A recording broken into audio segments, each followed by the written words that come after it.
మైనా నన్ను విడవని దేవా, నిన్ను విడచి ఉండగలనా, ఉండగలనా, ఉండగలనా, నీవు లేకుండానే ఉండగలనా, నీవు లేకుండానే ఉండగలనా, క్షణమైనా నన్ను విడవని దేవా, నిన్ను విడచి ఉండగలనా. చేతులతో మాత్రం దేవుడు మహిమపరచుదాం. ఈ స్థలంలోకి వచ్చి పరిశుద్ధాత్మను మహిమపరచుదాం. ఏ ఒక్కరు కూడా ఖాళీ ఉండొద్దు, ఏ ఒక్కరు కూడా దిక్కులు చూడొద్దు.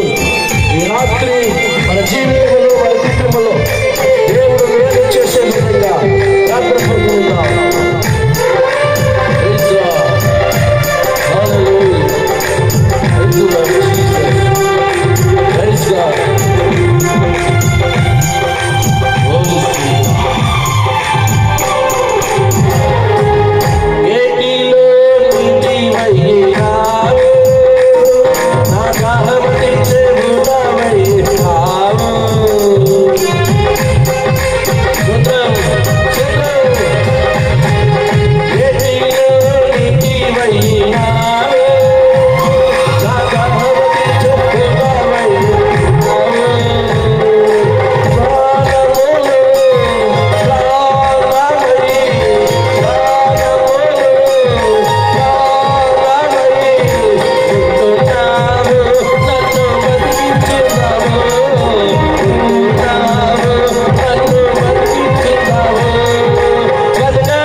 దేవుడు నామానికి మహిమ కలుగును గాక.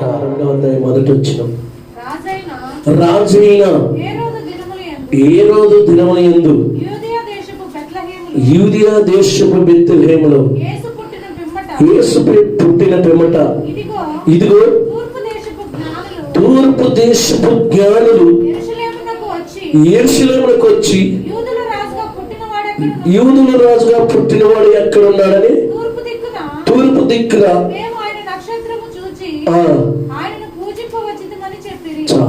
వీళ్ళెవరంట? జ్ఞానులు. ఎవరు? జ్ఞానులు. ఎవరు చూసి వెంబడిస్తున్నారు? వీళ్ళు నక్షత్రం చూసి వెంబడిస్తున్నారు. నక్షత్రం అంటే ఆ నక్షత్రం వాళ్ళకి దారిగా చూపిస్తుంది, ఆ నక్షత్రం వాళ్ళకి వెలుగుగా చూపిస్తుంది, ఆ నక్షత్రం వాళ్ళని ముందుగా నడుస్తుంది. ఆ నక్షత్రం చూసినాక ఈ జ్ఞానము ఇదిలో నక్షత్రం చూసి నడవాలి. నక్షత్రం ముందెళ్తుంది, నక్షత్రం అంటే వెళ్ళాలి. కానీ వీళ్ళు ఏం చేశారో తెలుసా? పిల్లలు జ్ఞానం మధ్యలో ఆగిపోయారు. ఆగిపోయాక తెలుసా? ఏ రోజు రాజు కడిగిపోయారు. జ్ఞానులు చేసిన పొరపాటు ప్రియులరా, చాలా మంది ఈ విషయం చెప్పరు. కానీ వీళ్ళు చేసిన పొరపాటు వల్ల చాలా మంది తల్లులకు కంటిన్యూలు తెప్పించేశారు ప్రియులరా. ఈ జ్ఞానులు వాళ్ళు నక్షత్రం చూసి వెళ్ళవలసిన వారు. యేసు దగ్గరకు నక్షత్రం వెళ్తుంటే ఆ నక్షత్రాన్ని చూసి వెళ్ళవలసిన జ్ఞానులు ఎక్కడికి వెళ్ళారు తెలుసా? ఏ రోజు రాజు దగ్గరికి వెళ్ళారు. హేరోదు రాజు దగ్గరికి వెళ్ళి, ఇదిగో తూర్పు దిక్కున మేము నక్షత్రం చూసాము, యేసు పుట్టిన పిమ్మట ఆ నక్షత్రం చూసి మేము అందరించాం, ఇప్పుడు యేసు ఎక్కడున్నాడని చెప్తే ప్రియులరా, ఆ హేరోదు రాజుకి ఏమైందో తెలుసా ప్రియులరా? కోపం వచ్చేసింది. నేనే రాజునే ఉండగా మళ్ళీ రాజు పెట్టడం ఏంటి? హేరోదు రాజు అటువంటి వాడు తెలుసా? అధికారం కలిగిన వాడు, డబ్బున్నవాడు, పలుకుబడి కలిగినాడు, దేశాన్ని పరిపాలన చేస్తున్నాడు, మహాకూరుడు, మహామూర్ఖుడు. ఆయన చెప్పిందే వేదం, ఆయన చెప్పిందే చేయాలి, ఆయన మాటే శాసనం. అటువంటి కఠినాత్మ కరికి వెళ్ళారు జ్ఞానము, అటువంటి మూర్ఖుల కరికి వెళ్ళారు జ్ఞానము. నరహంతకుడు, మనుషులను పీల్చుకొని తినేవాడు, మనుషులను ఇబ్బంది పెట్టేవాడు. మానవత్వం లేదు, మంచితనం లేదు, మంచి గుణం లేదు, మంచి ఆలోచన లేదు, మంచి ప్రవర్తన లేదు. దేశం నాది, ప్రజలు నాది, రాజ్యం నాది, అధికారం నాది, సింహాసనం నాది ఎర్రవేగుతున్నాడు. అటువంటి స్థాయిలో జ్ఞానులు అంటున్నారుగా, తూర్పు దిక్కున మేము ఒక నక్షత్రం చూశాము, ఆ నక్షత్రం చూసి వచ్చిన వారు యేసు ఎక్కడ పుట్టి ఉన్నాడని వాళ్ళు గంధాలు తిరిగేయటం ప్రారంభించారు. ఈ మాట విన్నాక హేరోదు రాజుకి కలవరింపు వచ్చేసింది. హేరోదు రాజుతో పాటున్న సైనికులకి ఏమొచ్చింది? కలవరింపు వచ్చింది. హేరోదు రాజు అందరినీ నష్టపెట్టేవాడే, అందరినీ కలవరింపబెట్టేవాడే, అందరినీ గాయపరిచేవాడే.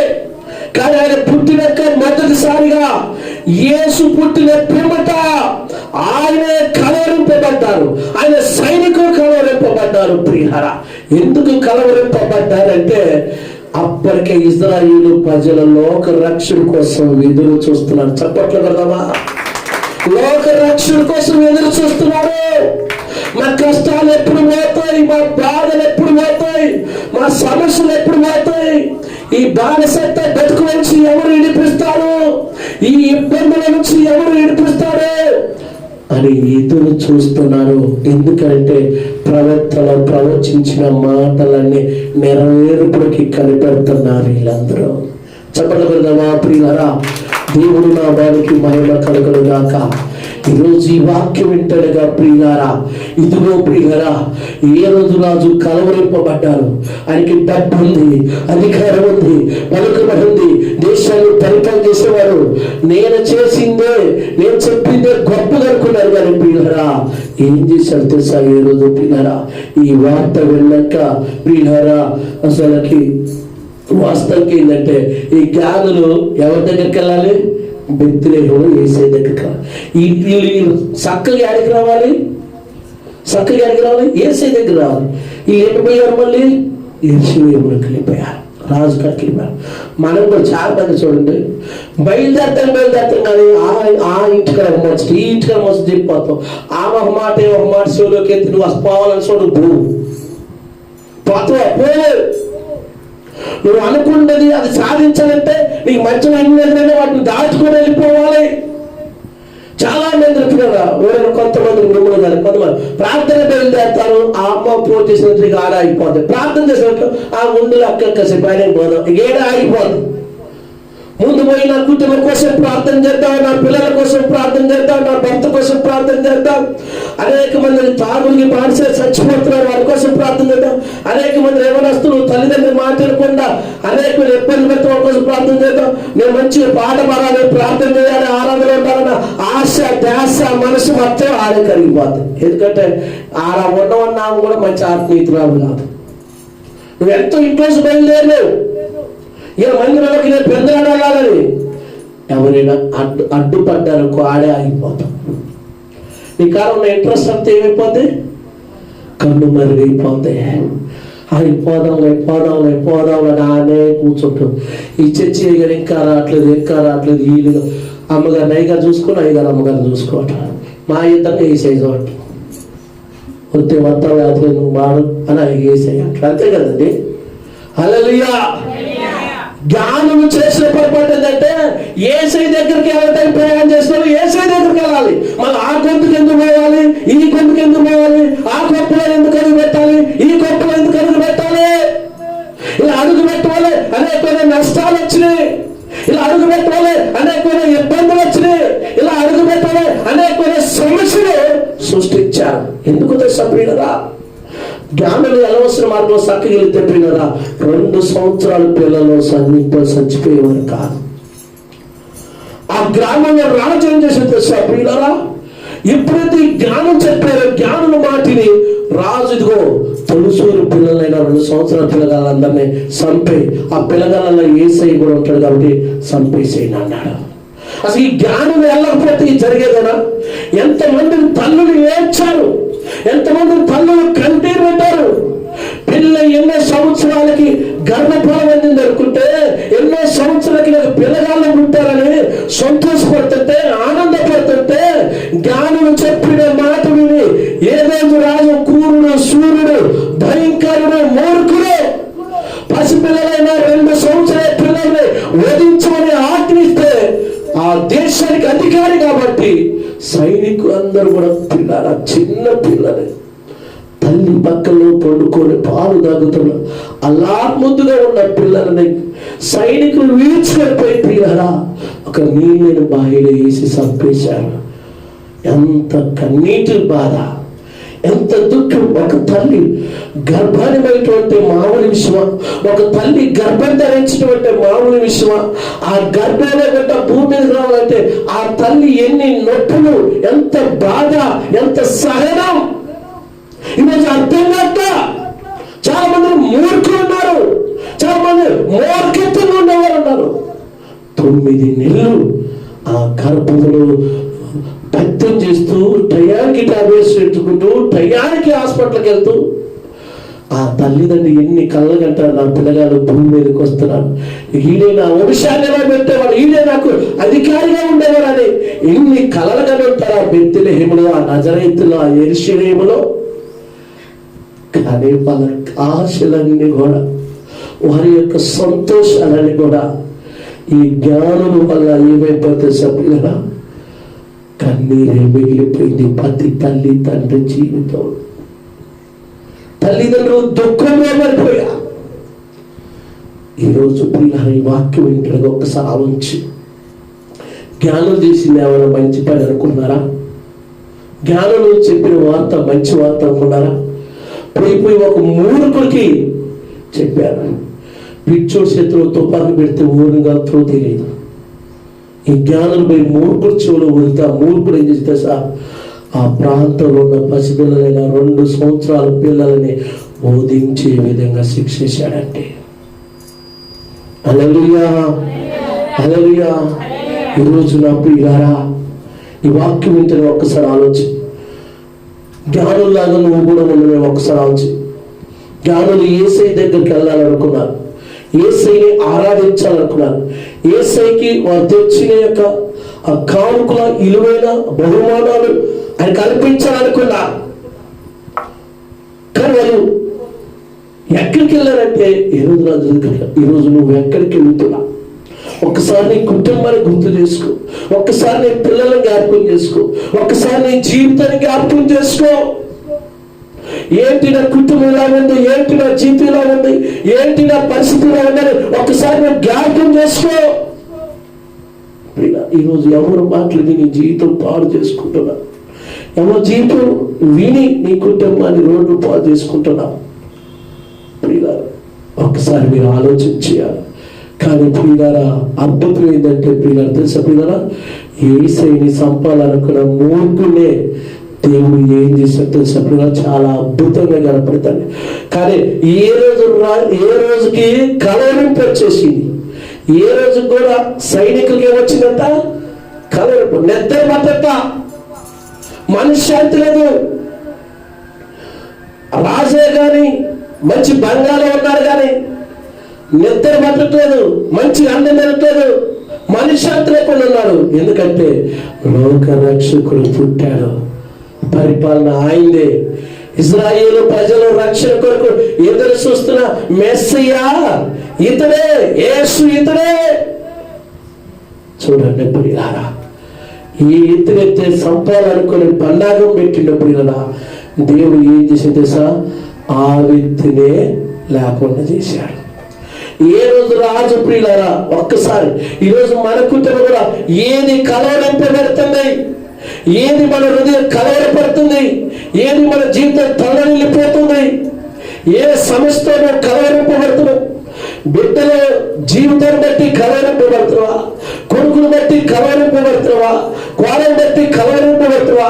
నువ్వు ఏ సమస్య అయితే కలవరింపబడుతున్నావు, ఏ సమస్య అయితే నువ్వు దిక్కు దోషణ స్థితిలో, ఏ స్థితిని బట్టి అయితే నువ్వు కుంగిపోతున్నావో కానీ ఈరోజు నా ప్రభు చెప్తున్నారు, ఇదిగో నీ హృదయంలో కలవరింపును తీసేస్తానన్నాడు, నీ కుటుంబంలో కలవరింపును తీసేయమన్నాడు, నీ హృదయంలో ఆ చింతను కూడా ఆయన తీసేస్తానంటున్నాడు. ప్రియులారా, ఈరోజు యేసయ్య 2000 సంవత్సరాల క్రితం ఈ భూమి మీదకి ఎందుకు వచ్చాడంటే నీలో ఉన్న కలవరింపును తొలగించడానికి, నీలో ఉన్న బాధను తొలగించడానికి, నీలో ఉన్న అవమానాన్ని తొలగించడానికి, నీలో ఉన్న నిందను తొలగించడానికి, నీలో ఉన్న సమస్యను తొలగించడానికి నా ప్రభువైన యేసుక్రీస్తు ఈ భూమి మీదకి వచ్చాడు. చెప్పకపోతే ప్రియులారా, ఈరోజు నువ్వు ఏ సమస్య అయితే వచ్చావు కానీ ఆ సమస్యకి పరిష్కారం చేయగలిగినటువంటి వారు నా యేసుక్రీస్తు ప్రభు. ప్రియులారా, చెప్పకపోతే ప్రియులారా, ఈరోజు ప్రియులారా, రాజు అనుకున్నాడు నాకు డబ్బు ఉంది, రాజుని సైనికులు ఉంది, అధికారం ఉంది అన్నాడు కానీ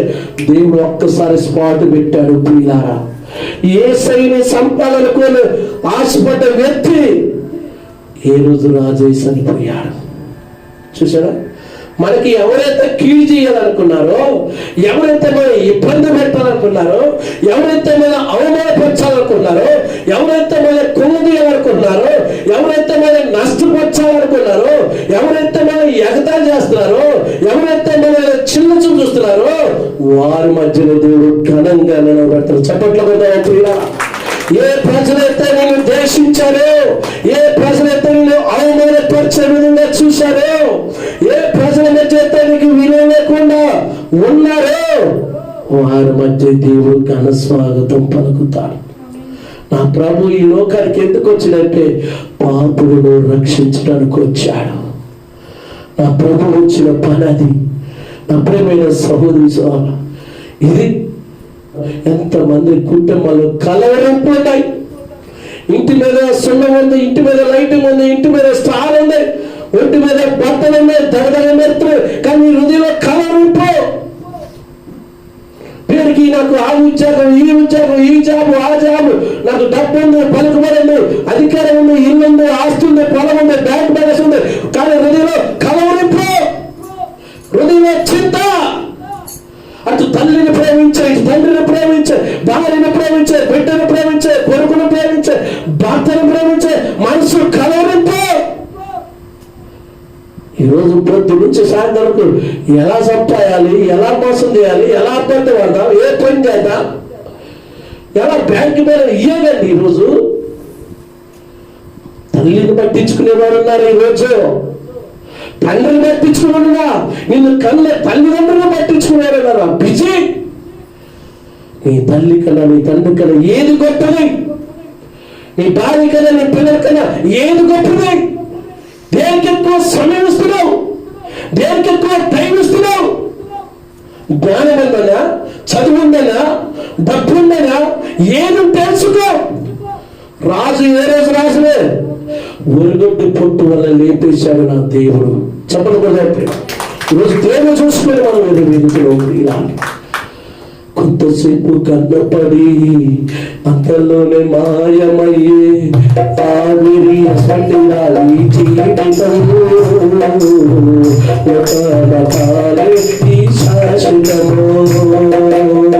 కొంతసేపు కన్నపడి అంతలోనే మాయమయ్యే ఆవిరి సండిరాలి జీవితం కాలే శాశ్వతము.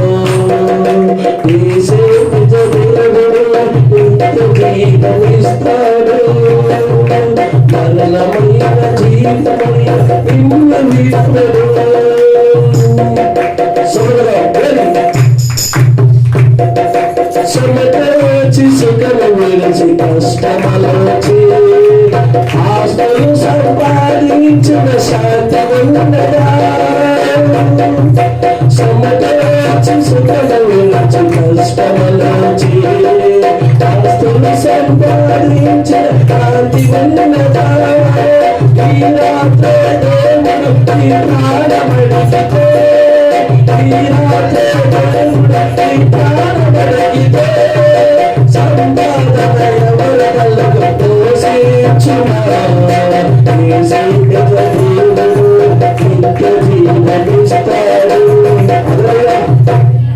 ఏమండి, సమతోచి సుఖం విడిచి కష్టం వచ్చి ఆస్తులు సంపాదించిన శాంతి ఉన్నదా? ఈరోజు చూడండి, కూడబెట్టి తినబోయే కల సోదర బీపీ వస్తుంది. ఇక గంజి జావే, పిల్లలతో మాట్లాడే టైం లేదు, భార్యతో మాట్లాడే టైం లేదు, భర్తతో మాట్లాడే టైం లేదు, ఎప్పుడు ఉడుకు మెరుగులే. ఈ బతుకంతా ఎలా అయితే ఎవరి కోసం బతికేదే 70-80 సంవత్సరాలు. ఈ 70-80 సంవత్సరాలు ఉడుకులు బిరుకులు ఎప్పుడు ప్రశాంతంగా, ఎప్పుడు కుటుంబానికి టైం స్పెండ్ చేస్తాం, ఎప్పుడు ఫ్యామిలీతో టైం స్పెండ్ చేస్తాం, ఎప్పుడు అక్కచెల్లెలతో టైం స్పెండ్ చేస్తాం, ఎప్పుడు అన్నదమ్ములతో టైం స్పెండ్ చేస్తాం. బంధాల విలువలు, ఆత్మీయ విలువలు, తల్లిదండ్రుల అత్తమామీలను ఎప్పుడు తెలుసుకుందో?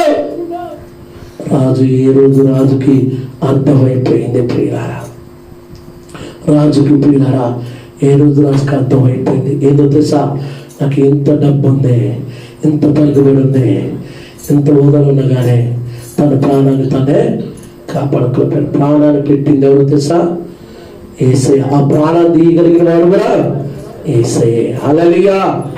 ప్రియులారా, ఈరోజు ఈ వాక్యం వింటున్నగా, ఇదిగో నీ జీవితంలో కలవరింపును తీసేయటానికే యేసయ్య వచ్చాడు.